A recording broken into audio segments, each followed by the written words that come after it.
keep finding ways that we're helping partners finding either, balance in their life or focus or purpose. Practices that are going to help improve your project management skills or your finances. We're here to talk about setting long-term goals and then how to achieve them. Increasing your quality, therefore becoming the best place in town to work. Welcome to Academy Live.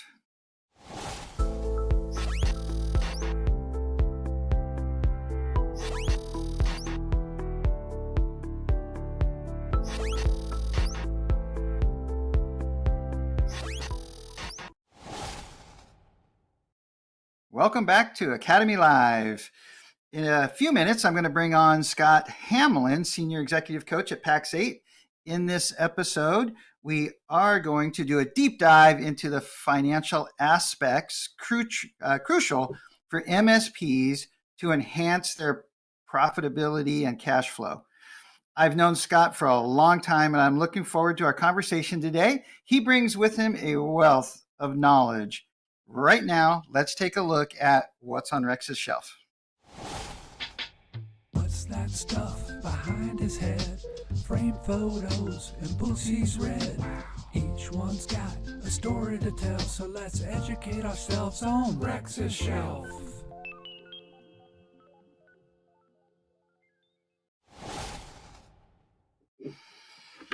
So I pulled this one off the shelf. This is meaningful as Accel Technologies, Rick Vines.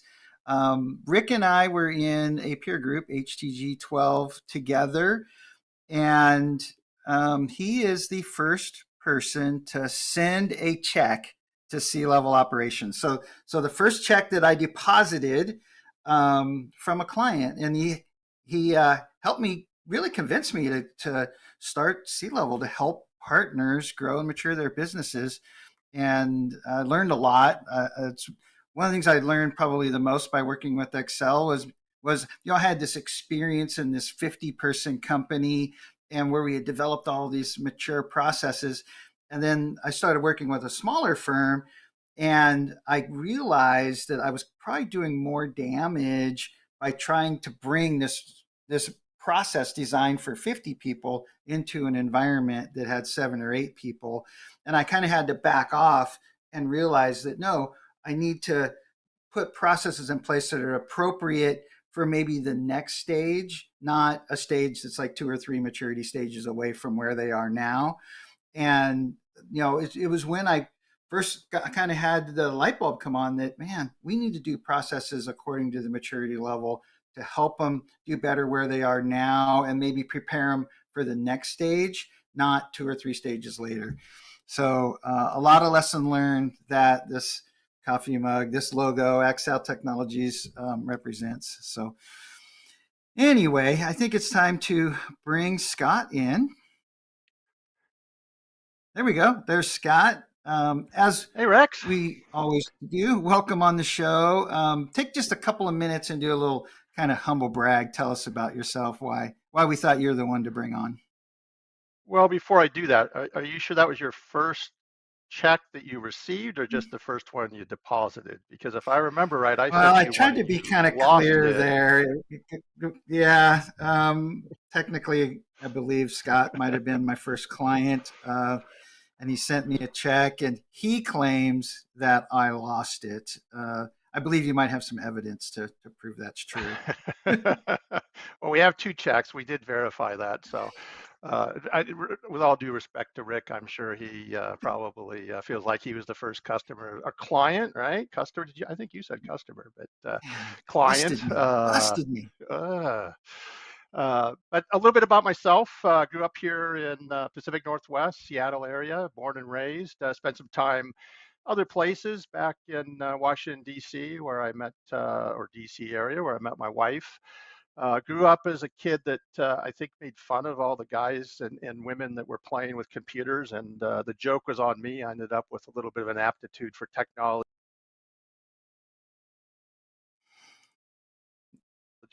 Or 7, started my own MSP, packet drivers, IT outsourcing at the time with a business partner. And owned that all the way until 2016 when I sold that business. Spent a little bit of time to myself, and then started working at C-level with you after all our years together.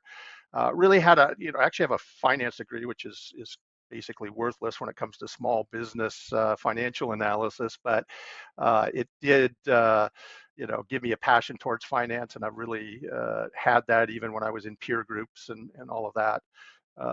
And that's what led me here, where I am a senior executive coach, really specializing on the finance side of our coaching.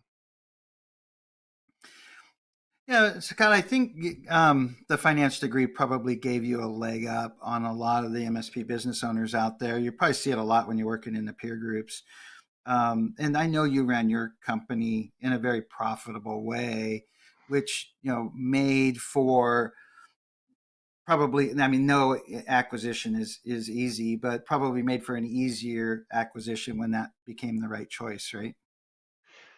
Yeah, I mean, I think understanding, there's really two levels. There's innately understanding, and then there's a alignment that we're going to talk a little bit about today, right? Having financial alignment.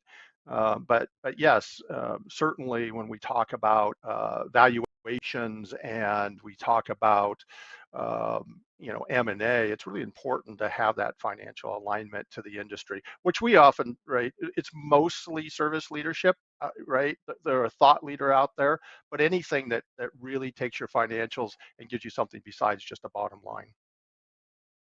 Yeah, we had Peter on the show last year as we talked about the valuation information that was going to be coming out in Q1. So I'm looking maybe to have Peter on again as we head toward the end of this year, maybe talk about some of the new budgeting stuff that service leadership has. But I believe we got a couple of questions in the slides here. So let's dive in because we got a long way to go and a short time to get there today. Why is it important to have financial alignment? So you kind of hit on that a second ago, but what do you got? Yeah, well, there's a lot of different reasons. When we were talking a little bit about right, alignment to valuations and that sort of thing, it's pretty common and understandable when we get on this journey to think about operations and technical things and not have a full understanding of finances. So that's perfectly normal, but we need to do that at some point, right? And when we look at our books, just about every partner that I work with, I would say they have the correct bottom line, right? Tells us, what that bottom line score is.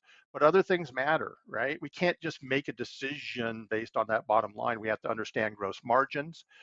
We also have to understand different lines of business, which we're going to talk a little bit about, but different lines of business expect different performance, right? If we're selling Office 365 versus managed services, we should be performing differently and have much higher margins in one versus the other. So those things are, all part of why it's important to have that financial alignment. Yeah, it's really easy to look at, say, boy, we're making all kinds of money in our projects. But when you really dive in, well, you're doing a project and an ending project, but then you're putting all the post-project support under your managed services agreement. And it looks like your agreement's unprofitable, but your projects are wildly profitable, and you could easily make the wrong business decision, right? Absolutely, So, absolutely. along those lines, let's look at question 2 here. What are some examples of business units and why they are important? Yeah. So I first break things down between service and product, right? Those are two very different things. And when you and I started, right, we're probably more product, right? We led with product and we added services on. Typical MSP today leads with services and might sell some product as part of what we need to do, right? So we have service and we have product, right? And then when we look at product, we actually have what we would call non-recurring product, right? Those are one-time sales, servers, workstations, and we have recurring product. Recurring product is often in service leadership vernacular is cloud, but it's really about recurring products sold on a monthly basis, and they perform differently, right? We have different expectations around best in class for those. And then when we get to services, even those perform differently, right? We have, right, our technical, which is just break fix. We have our professional services, which is a scoped out project, either fixed fee or hourly. We have managed services, where the core of what many IT service providers provide these days. And there's some others, right? Some do app dev, shared infrastructure, things like that. But those are really the big, business units that drive, and they all have different gross expectations, best in class around gross margin. A little off script here, but the partners use like whatever PSA that they're using. And ultimately, we need it to be in a standard set of financials according to these industry defined business units or departments or profit centers. I guess I'm going to make a statement. I find it, I found it difficult to try to figure out with this PSA, how do I configure it and use it to make the right data land in the accounting system? Do you have any thoughts on that? Yeah, I mean, a lot of what we coach to, right, even on the operational side, is about trying to align, right? We actually have those business units groups set up in ConnectWise or other, right, Autotask, different ways of differentiating those and pushing that revenue from your PSA into the accounting system, into the right buckets. It's a little more complicated now than it used to be in some ways when we intermix revenue. We're going to talk about that a little bit. But we can feed into those right business groups right out of our PSA. All right, so we'll move on to question 3 here. What are some of the best in class numbers that we should be shooting for? Yeah, so I think we have a graphic around this that we can throw up so that I don't have to, I've been doing this off the top of my head, and I actually went back and looked at the numbers and had a few of them that were just slightly incorrect. One of the things, if somebody in the audience is watching, these numbers have changed a little bit. Service leadership started to do this by predominant business model. These are the latest ones for managed services. But when we talk about EBITDA, we won't go into really what that definition is here, because I don't think that's what we're here to talk about. But it's basically net income with some add backs. Best in class performs at 20%. Adjusted EBITDA is just an adjustment we do. If you've ever been in a peer group and somebody comes in and beats their chest and says, I had this great month, and then you ask them how much they paid themselves for the year, and they say $50,000, that's not really a good representation of how that business is performing. So we do adjusted EBITDA. And then overall gross margin, 42%, right? This is our revenue minus our cost of goods sold. That best in class as a whole is 42. When we further break down product, we see recurring product at 29%, come down a little bit. Certainly Office 365 probably contributing to that a little bit. Non-recurring product is actually going up. It was 20% until recently. We have it at 26% this last quarter. And then when we talk about services overall, we're at 49, basically 50%. And you can see that technical, professional, and managed all perform a little differently, right? We expect that 50% from managed services. Of note, professional services traditionally has been one of our lower performing business units. And we see that with our partners when we're talking to them. It's something that I'd certainly encourage all IT service providers to really concentrate on, because we're just not performing up to those numbers, I think, across those numbers and what they should be across the industry. Yeah, I generally expect, I know that this is not the outcome that we're seeing, but I generally expect break fix to be the most expensive way to deliver service. It's just fraught with inefficiencies. Somebody calls, you pick a tech off the bench, you send them out, they figure out they need a part, they got to drive back to the office, get a part, drive back out there, install it. It just, you're paying an engineer for 8 hours, and you're lucky if they can find a way to bill for 4 of them, right?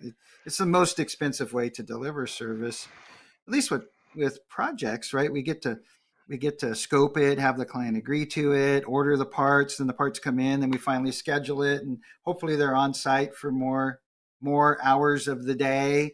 So our utilization numbers are a little bit higher. With flat fee, we might even be able to leverage it. But that's really why we get the best margins out of managed services, because we get to leverage tools, technology, standardization, lowest cost resources to do predictable, repeatable work, right? We should have the best margins out of managed services. Should, right? Should. That's the important word there. That should. So cool. I'm going to move on to question 4 here, but what are some of the challenges in properly aligning the financials? Yeah, so some of them are, the first thing is categorizing that revenue, right? What kind of revenue it is. It's education, it's getting into the books, right? I'm actually, the coaching that I do, I'm just tactically in the books helping them try to, get to that point where we're actually getting the right numbers. So understanding it and then implementing it. You mentioned earlier about the PSA, right? Starts at the PSA. If I have a product, and we'll talk about this in a little more detail, but if I have a product and I have it categorized wrong in terms of revenue, it's going to go to the wrong spot. Properly allocating payrolls is probably the single most important thing that we do in terms of financial alignment and making sure that we have things in the right place. We want to match our cost of goods sold to the revenue, right? So if the revenue is for managed services or the revenue is for recurring product, we want to make sure our cost of goods sold matches up with that revenue. I often tell people, if you're going to get the revenue in the wrong category or account or business unit, get the cost of goods sold in the same wrong business units, because it's even worse when the revenue is in one place and the cost of goods sold are in the other. And then you go on to categorize other things around cost of goods sold and expenses.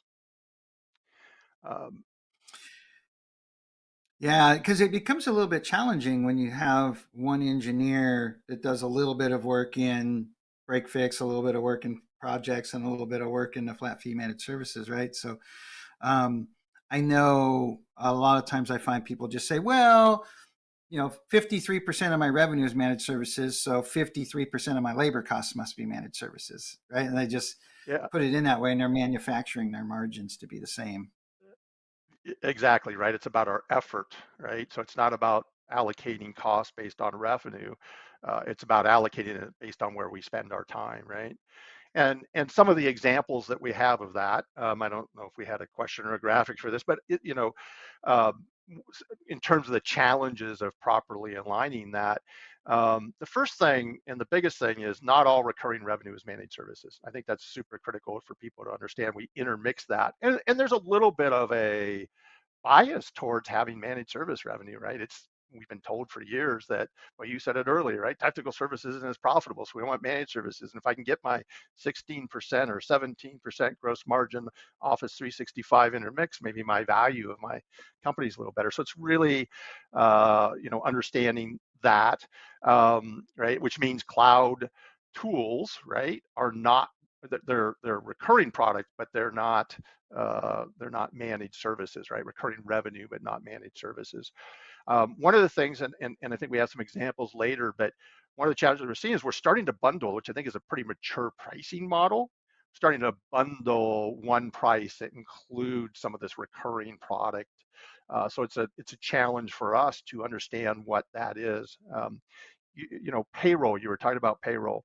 I always go into it first saying the most important thing is understanding above the line cost of goods sold and below the line payroll.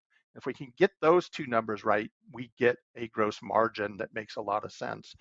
Right? So if I have a dispatcher, and you think, well, the dispatcher is not an engineer, they're not out there billing, oh, that's admin cost. But it's not. It's a cost of goods sold, and we need to properly categorize it so that we really do understand how we're performing. And then you go further. You brought it up before, but then taking that payroll and allocating it between the different service business units, right? That's super important. So those are some of the challenges that we see when we're doing that. And we want to make sure, by the way, that we allocate the fully burdened cost of the employees, right? The payroll taxes, the retirement contributions, all of that needs to be allocated above the line, below the line, within the different service business units. And then lastly, when we have expenses, right? If I have I'll throw out a couple of just examples in the industry. IT glue, ConnectWise manage, slightly different than automate. Those are hard cogs to deliver our managed services, not an expense on the bottom line. Yeah, so the proposal software that you might be using is an expense. Your accounting system you're using is an expense below the line, not a cost of goods sold. But if we buy ConnectWise Automate or any other RMM, that's a cost of goods sold against the managed services revenue, right? So that's that's where the coaching work that we do to align with what the service leadership standard is helps create that alignment, that when we look at our own numbers, we can look at the best in class and the industry averages that are entered using those same standards, and they make sense, right? Yes, we want it to align with what service leadership's looking at for sure. Um, so I'm going to move on to question 6 here. What once you have a period of financial alignment that you can trust, how do you typically review the balance sheet and P&L? So I typically, I remember being in a peer group, somebody always said, balance sheet's the most important thing. And it is, it's really important. It's probably much more important for a public company. I'm not an accountant. I'm not a high level corporate, right? I understand financial analysis in our world. So the balance sheet's important. I tend to look at cash on hand, AR, and debt as being pretty, important things to look at. Um, I have often said, sometimes you'll quote me, right, that if you have a cash problem, you probably have a profit problem. And that's very true, with exceptions, right? If I'm highly into product, I may have to float money a little bit more. If I'm doing acquisitions that are on my books, it might affect that a little bit more. Things that come off the balance sheet that aren't in the P&L. But generally, if somebody says I have a cash problem, I say let's look at your P&L, and let's find out what's going on there. So when I look at a P&L, I just go straight. I do this a little bit opposite of some people, start at the top and go to the bottom. I go to the bottom and work my way up. And if I look at the bottom line, and have a net income of 5%, I'm going to work backwards from there and say, well, why am I at 5%? That's going to then take me to gross margin, right? And if my gross margin is, I think we quoted 42% best in class. If I have a 5% bottom line and 42% gross margin, I probably have a below the line expense. I'm too much on admin, too much on sales. Typically, I see a gross margin, right? That's not 42. It might be 33%. And when I see that, I typically then go back and look at our services gross margin, and understand where we're at around services gross margin, and how that's all playing in. Yeah. So, for example, um, we say we want engineers to bill three times their pay, produce revenue at a rate of 3 times their pay, right? So, if I had $50,000 of labor costs, I should have $150,000 of service revenue, which is going to give me a 33% labor cost and a 66% gross margin. Um, those numbers are really hard to hit when you factor in that your dispatcher is above the line and affecting your margin, and your service manager, service executive is above the line, affecting your gross margin number, right? But in best in class is actually in services gross margin is roughly what? 49%.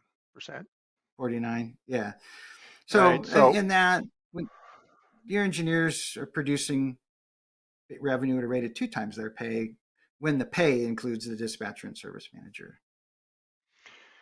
yes, right. So there's a difference between thinking about an individual engineer's W-2 performance and what we're going for in terms of a W-2 performance, across the board in all of our operational or service W-2 cogs, right? So they're two different numbers that we're shooting for, and it's a little bit of triangulation to manage to that, right? And understand where we're getting there. If you don't have any hard cogs, which everybody does, but if you have low ones, then you could almost get by, right, on a W-2 multiple of 2, right? Because that's going to give you 50% gross margin. So here's our last question before we take a break here. But what do you do if there's not already proper financial alignment? Yes. It's the best we can do, right? Uh, the bottom line is usually right, and if it's not, then we have some more serious issues that want to get an tax accountant involved to make sure that you're following what you need. But usually the bottom line is accurate. If I have an acute problem, right, I want to get very quickly to understanding where we're at. So if I'm only at 5%, I want to target that. So I just start to simply take that revenue, break it into services, break it into products. So I have those two. I'm going to do the same thing with the things we talked about earlier around payroll and cost, and get those things separated so I can extract some gross margins around service and product to potentially identify at least where to look with a problem that might be very acute. And I think it really illustrates why you got to get this stuff going from the get-go, right? When there's a problem, it's too late and we're scrambling, and it's very difficult to really pull out those numbers that make sense in a very quick way. It takes some work, so definitely a challenge. Yeah, I love that kind of we get you as a financial coach working with finance and an owner. And what that does is that puts a spotlight on where there's incorrect data in the P&L, which then we usually hand over to an operations coach who's going to dive into how do we need to use our PSA differently. What process do we need to do to choose something while we're entering time, or something that creates the granularity in the data that we need so that we can understand that time was spent doing project work or that time was spent doing managed services. And really it's the responsibility of the service manager to get operations in order, to have the information to feed into the financial system so we can get that alignment, right? Absolutely, because we can't make decisions that make sense unless we have accurate data. And it all starts Boom. back there with a lot of the stuff we do on the upside. Exactly. So we're going to give Scott a chance to get a drink of water here.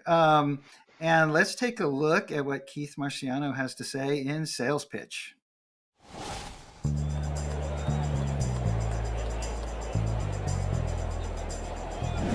Play ball. Some people wish it could happen. Some people want it to happen. Others make it happen. It's one of my all-time favorite quotes from one of my all-time favorite athletes, Michael Jordan. So when it comes to finding new clients, are you a wish, want, or make it happen person? Makes a difference. In baseball and in a lot of sports, the difference between winning and losing comes down to the final play, the final seconds, or fractions of a second. If you're watching the Olympics, wins and losses comes in fractions of a second. The financial success of a baseball team is usually tied to a winning culture, making the playoffs, and success. The more the team succeeds, the more people come to attend the games, buy food, buy drinks, buy merchandise, and more sponsors come. Winning helps a lot. So when it comes to winning in sales, there's a lot of things that must take place in order to be successful at sales, such as sales skills, targeted marketing, consistent and relentless prospecting, having relationships in the business community, developing referral partners, and a complete desire to make sales happen. So let's touch all the bases on the KPIs and metrics you must consistently do in order to achieve financial success and to reach sales targets. Whether you're a sales rep looking for commissions or the owner of the company looking to grow your business. 1, having an ideal client or a target client profile and a unique selling proposition. What value do you bring those people in those industries? Knowing who your ideal client is, what makes them tick, what problems they experience, what results are they looking for, what are their line of business applications. Knowing those things will help improve your marketing, your prospecting and communications with that prospect. You're speaking their language. 2, coffee meetings with centers of influence or referral partners. I say coffee meetings because they're shorter than an ideal breakfast or lunch. It can be quick, 30, 40 minutes. These are with people who are doing business with your ideal client. Building trust with those people so that way they'll introduce you to their clients and vice versa. You should be having 1 to 2 of those every week. 3, networking. Fishing where the fish are. Going where your target prospects go. You're going to meet clients, potential prospects, and even centers of influence at these meetings. You want to attend 1 to 2 of those per month. 4, first-time appointments. These are with potential prospects, people that are interested in learning more about your company and improving their situation. Ideally, they should be inside of your target client profile. You want to set goals for these. The ideal metric is to have 1 first-time appointment per week. This will lead you to achieving 1 to 2 new clients per month. When I was selling, I had a favorite sales law. It's called the Law of 30. I also taught this to my salespeople. What the Law of 30 is that whatever you do during the next 30 days will typically impact your business 60 to 90 days from now. So going back to the 4 points, if we're not achieving those things over the next 30 days, 60 to 90 days from now, the pipeline's not going to look so good. If you are doing them, the positive will come out. You'll actually be achieving the metrics that you need to do. A full pipeline cures all ills. Period. Full stop. You're not going to change my mind when it comes to this. Ensuring that you're making it happen consistently will improve your financial situation and help you win in sales.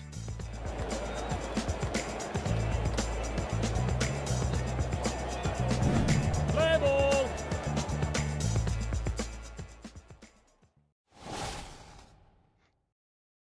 Well, Keith, another home run with sales pitch. That was pretty cool. Thank you for dropping that knowledge on us. You can find all those in all those individually as sales pitches in academy.pax8.com. So if you saw one that you wanted to remember, go in there and find it. Anyway, now we're back with Scott. So what do you think so far, Scott? You having fun?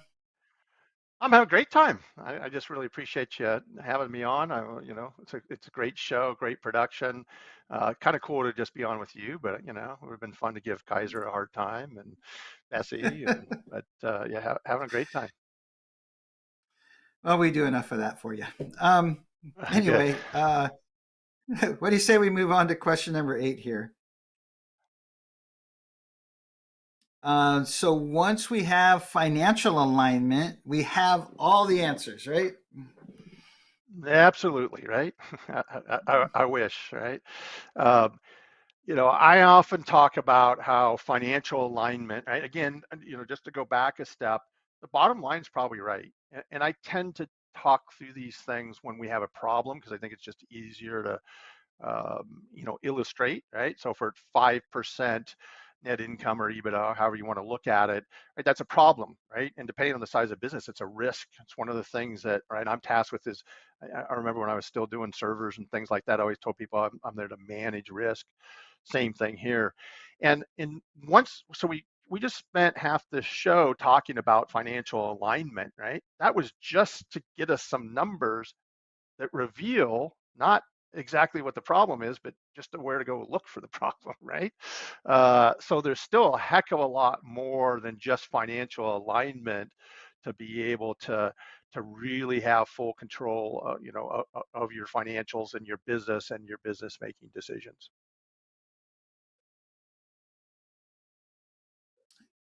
Yeah, it's anyway, it's kind of how many clients have you worked with, Scott? Do you think between C-level and Academy? Partners here at PAX, right, at PAX8 or C-level before? It might be 50. It's probably less than, right? I don't know that we talked about this in the intro, but I work part-time. I enjoy a lot of other things in life. It's been great balance for me, doing this. But and it's interesting that you asked that question, because I sometimes say, I felt like I knew a lot coming in about finances. Three-quarters of what I talk to partners about is probably what I've also learned from other partners, right? So I see these patterns and these trends even across that, right? We see them in the service leadership benchmarking. I think that's right what it is, but I see underneath that, right? Service leadership benchmarking, just like I had said before, just simply tells you where to start looking. So I start to see what's out there, and the typical types of things that give us results that don't meet our standards and where we want to be. Yeah, and it's typically not the top quartile that's engaging with us to help them, right? It's the bottom and middle quartiles that are engaging with us. So that's where we get to work the most. So that kind of leads me to my next question here, which was, and what do you typically see, for instance, when you have an MSP operating at that 5% net income range? Yeah, and again, the word typical, right? Everybody's a little different, but typically, and I don't know if that, I certainly haven't written down the exact numbers and calculated percentages, but it's a large percentage that if they're at 5%, we talked about how I start at the bottom and work my way up when I look at a P&L. And so I'm going to look at that 5% and immediately go up to gross margin, right? And if that gross margin is low, that's typically, right, what I see is a lower gross margin is producing bottom line numbers that aren't meeting where we want to be. And more often than not, if we have a gross margin problem, it's in services, because it's a tough business. I mean, it's tough, right? You got employees. I mean, this business would be way easier if we didn't have, right, employees and customers and all of that kind of stuff. It's all really tough to do. But services gross margin is typically where I see issues. I do see, in fact, I was on with a partner today where I saw a low cloud gross margin. I don't know if those numbers are accurate. It's something we're still digging into. But yeah, typically services. One of the realizations I had when I started looking at the service leadership benchmark, results and the industry outlook and reports is, the bottom quartile is actually losing money. And that's not something new, right? That's like something in every report that in the 10 or 12 years we've been looking at these things, right? It's the top quartile is making it's moved from 17, 18, 19. It's in that 20% range now. So the top quartile is getting better.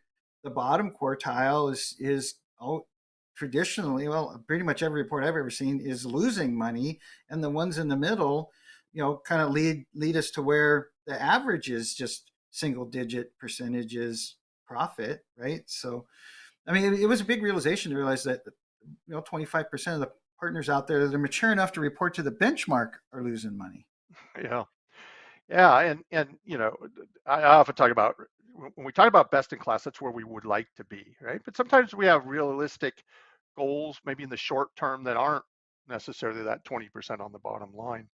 But we also don't want to be average. And one of the reasons we don't want to be average is because of that 25% at the bottom quartile, right? That brings that number way down.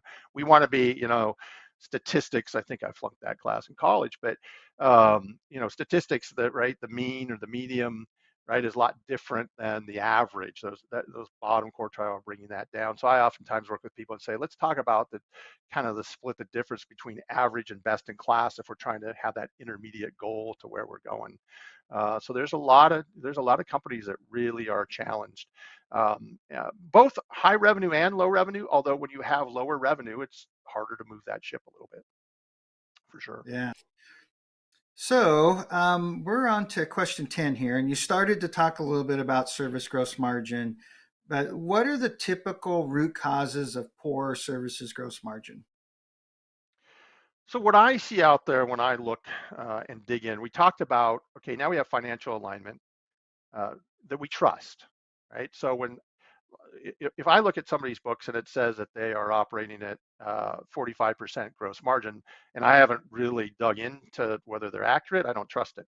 But once I trust it and I see that services gross margin is low, typically what I find is billable utilization, and we might emphasize what billable means here in a second. It might be a little different than what you're getting credit for. Price, and then operational overhead, right? I'm exaggerating obviously, but I've got 4 dispatchers and 8 engineers. That operational overhead of directly non-billable, but yet W2 COGS, cost of goods sold. Those are the 3 big things. Price is actually number 1. I put it number 2 for a reason there, but those are all things that as I dig in and help unearth what's going on that's producing this poor margin, those are the types of things that I see that are really, at the root level cause of that poor gross margin. Just caveat for our international viewers, W-2 is a United States term for how much an employee makes. A more generic term would be multiple of wages. So just a little caveat out there. Yeah, and you can find this on in academy.pax8.com, but we talk about gross margin, services gross margin being controlled by four levers or levers, depending on where you are. But it's, how much we pay our engineers, what our billing rate is, what the utilization of their time is, right? Like if we were just looking at those 3, if we increased our pay and didn't change our billing rate or our utilization, we would see our gross margin go down, right? So somewhere you're manipulating those levers to predict what your gross margin outcome is going to be. And then the 4th that we talk about is the leverage that you have on your flat fee. If your rate's $100 an hour and you did $1,000 flat fee monthly agreement, are you doing $1,000 worth of work, or are you doing $2,000 worth of work to earn that $1,000 flat fee? You're in effect cutting your labor rate in half, which is going to make it hard to reduce gross margins. So check out Academy. And we're talking a little bit about that on those agreements. We're going to talk some about how we want to look at those and judge those, and it's all part of that picture that leads to that gross margin. Yeah, so that leads us into question 11 here, which is, what challenges do you typically see with utilization? So, it's funny that when I first started working with you as the first, I think we covered that at the beginning, your first client, the thing that I always say that made a difference was that you came in, we talked, right, and by the way, we have this incredible repository of documentation, gets better all the time, but a lot of it you developed a long time ago. It was mostly after, I first worked with you. So, I think that, right, because we were just getting started, but I remember you coming in and we had for years, and I often talk when I coach, I said, listen, I'm not going to tell you everything I did right, because that's not going to help you. I'm going to tell you about all the things I did wrong that I've learned and I understand, right? Those are the biggest things. We used to do this thing where we would say, okay, you have to be utilized, time card has to be in by this time and all these things. And we would do really good for 2 weeks. We 2 weeks. And then after 2 weeks, right, we ended up not checking it anymore, right? It's kind of like when you have a child, right? You tell them not to do something, but then when you don't enforce it, they continue to do it. So biggest thing you brought in is, right, you got to enforce this, right? So we have to have an expectation, right, as a service leadership team around what our utilization is, what those numbers look like, and most importantly, holding people accountable and continuing to do it month after month. Right, there's whatever statistics, I'm sure, Jonathan Mack, one of our senior coaches, he has all sorts of those kinds of things in his PowerPoint, probably talks about how long it takes to come up with a habit. Eventually it becomes more of a habit, but you still have to always be going back.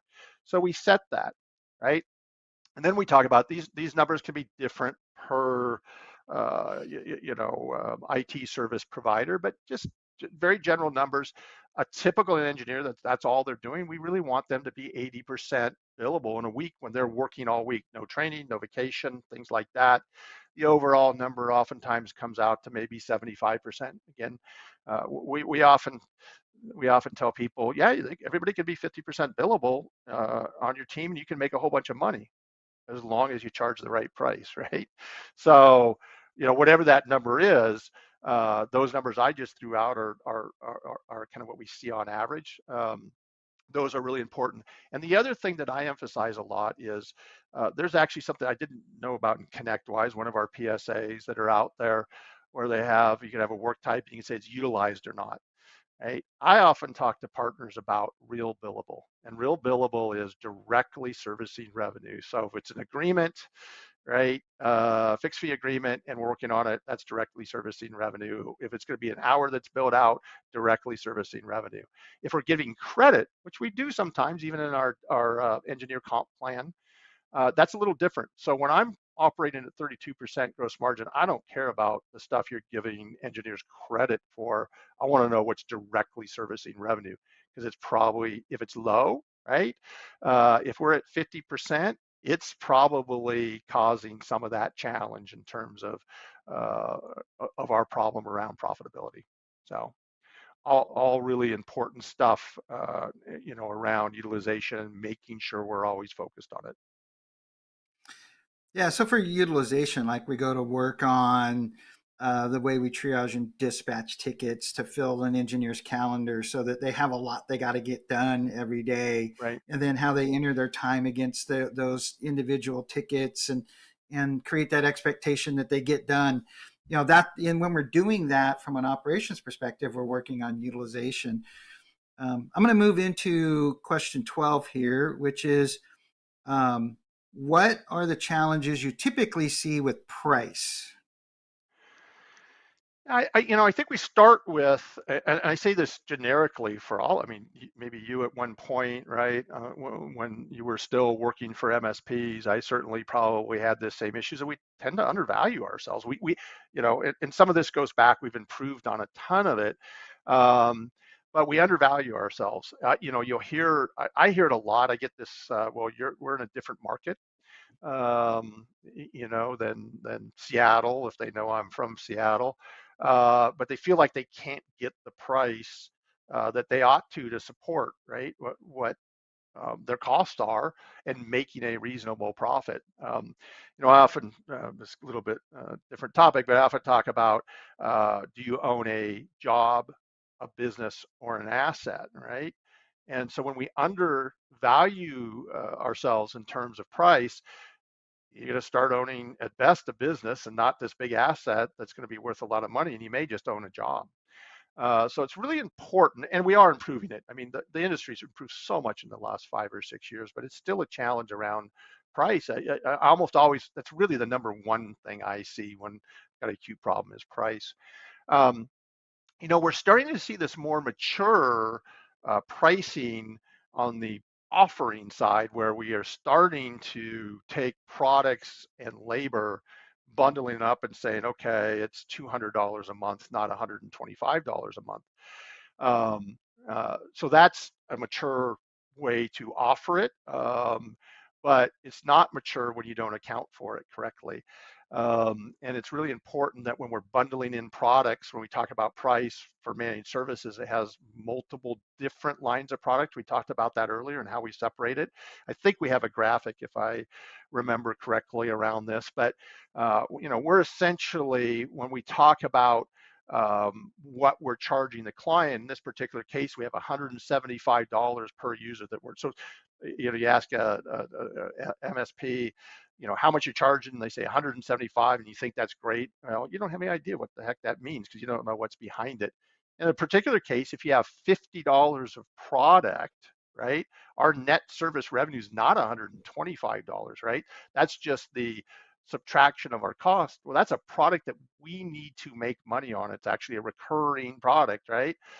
So instead of $125 of net labor, right, around our managed services, we're really only left with $110, right? So when we price that out, we have to make sure we take those products plus our gross margin and make sure we include that. MSP CFO is a tool that we often work with, and it has a lot of great tools that will do a lot of that for you. Will take the agreement. It always makes sure to add in your profit, for lack of a better term, on that product that's included in that agreement, so you can really understand what that net labor is. You're fooling yourself, right? And when you escalate this to $250 because you have $100 worth of product, now, you know, I've worked with people where by the time we get done, there's $25 left of actual managed service revenue. So that's typically, right, what we see around, you know, price being incorrect when we have products all mixed in. Oh, got two more questions here, I think. So let's dive Yeah. into number 13. How do you go about getting a better understanding of a managed services gross margin and why it may be underperforming? So we talked about utilization, and we talked about what, right, the service team is doing around accountability. We have to have consistent time tracking. Um, you know, we're going to move into, you know, how profitable are each one of our clients. And when we do that, if I'm only 50% billable because time's just getting wasted, I don't really know what the costs are, because that other 50% that's not billable, it's going into my gross margin. All of that doesn't get to go to the bottom line. It's a cost. So it's important that we start there, right? And reaching those, when we need to reach those reasonable billable utilization numbers. And if you're 50, you know, if all your engineers are 50% billable and you're just charging, I'll use industry pricing for lack of a better term, you're going to have a hard time being consistently profitable at 50%. Then we go in, right? Now we have that data that's right. And I think we have a graphic around this as well, where we want to analyze, right? What does each one of these fixed fee agreements, something you can do in MSP CFO. We tend to actually like to do this manually in an Excel spreadsheet because it forces people to actually look at the numbers the first time. And then, you know, once we understand it and can build it, MSP CFO really can give you some answers around that, right? But I typically want to look at what's my net service revenue, right? This is the total minus marked up recurring product, what we just talked about, not the $50, right? But the $65. I'm going to subtract that. And then I want to look at my total number of users. I prefer users. Some people use workstations. I want to look at my average hours I'm putting into that agreement, right?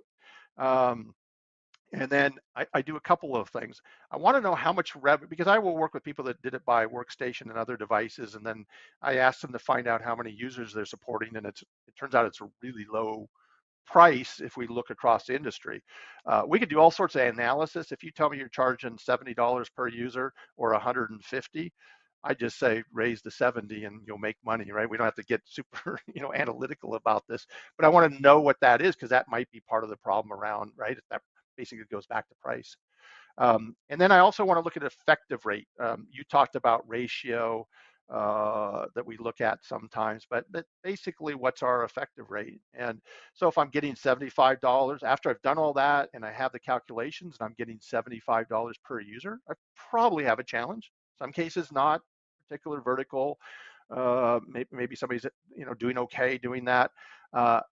Doubtful they're doing okay at $7 effective rate. So when we're selling a lot of fixed fee, we need to understand that effective rate and really what it means to our overall profitability. And when we get done and we see a lot of these, right, across our client base, we have a pricing problem, most likely a pricing problem, or maybe we're just over servicing those clients. Yeah, so I kind of talked about dispatch and filling calendars and working out of their calendars to drive up utilization, right? When we're working on what's going on with profitability around that efficiency lever, the managed services lever, right? This is where we're standardizing our solution stack, working on standardizing our documentation, standardizing the way we deploy patches and check backups, and really leveraging tools, technology, and standardization to drive up, put less hours into earning the flat fee revenue to drive up our managed services margins. So one real quick question here is, if an MSP is struggling with their financials, like what's most important? What are the most important next steps? I just want to add on to something you said there, just real quickly. You're right. Efficiencies are really important for managed services, but you know, I think sometimes people get hung up on that, oh, we just become more efficient, right? If you're charging $75 per user, you can't do enough efficiency. So it's really important to couple both of those things together, not get caught up in, well, that's my problem. Ultimately, it's what allows us to make more money in managed services, all the things you talked about, don't get me wrong. But when we're charging the wrong price, we're never going to get there, right? So to answer your question, right, what we're, if we're struggling with financials, I mean particularly results, we first want to spend time to get that financial alignment like we talked about. Align it to service leadership, or something else if it's out there. I mean, there's some other things that are there and they're all good because it's talking about different business units, but get that alignment. And if you have an acute problem, if you're at 5% net income or EBITDA on $1.5 million revenue, if you're small, you've got risk, right? It's an acute problem. So I usually encourage people to, right, separate our product and service revenue. I think that's super critical so that we can start to break that down.